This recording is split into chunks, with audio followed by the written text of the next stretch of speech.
So do you think that we could expect some concrete actions to be taken against the CCP, starting with the decoupling from the CCP economically, politically, and trade? Because that whole trade practice with the CCP is actually called economic coercion. It's stealing American people's job and using the Chinese slave labor to create the cheap made-in-China product to dump the world market. Yes. And so this is like stealing American people's job at the expense of the American people. Yeah. One of the things our audience might want to be aware of is that right now, even though the Democrats have the White House and the Senate, there is a group called the America First Policy Institute, AFPI. You're familiar with it. So I'm part of that as well. And these are people who, many of them worked under President Trump's administration. They are creating policies now. They are drafting legislation and executive orders now, which in the event of a Republican administration will go into effect right away, and which will do some of the very things you just mentioned. And we need that. People should have confidence that work. They're not going to wait until they win the election. That work is being done now.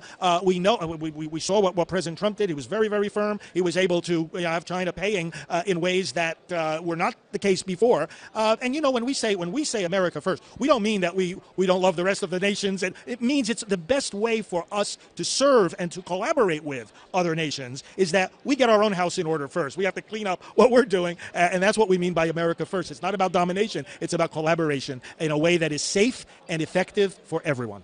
So I fully and wholeheartedly support America First agenda because the CCP is inside America. If America cannot take down the CCP inside this government and this administration and the DOJ, the FBI, and there's no way for us to take down the CCP in elsewhere because the CCP has been able to get the funding, the support, the recognition from America. So that's why we say we want to take down the CCP beginning in America, beginning with taking down the CCP's tentacles and facilitators inside the U.S. federal government agencies. And so all we ask is America to defund the CCP so we, the NFSC, we can take down the CCP within 100 days. So thank you so much. You are great. Thank you so much. And let's pray together, too, if I may throw in one other thought. You asked me about the dangers of an atheistic form of government. Yes. One of the big dangers, and this is where it intersects with my work, is that a lack of respect for God means a lack of respect for human life.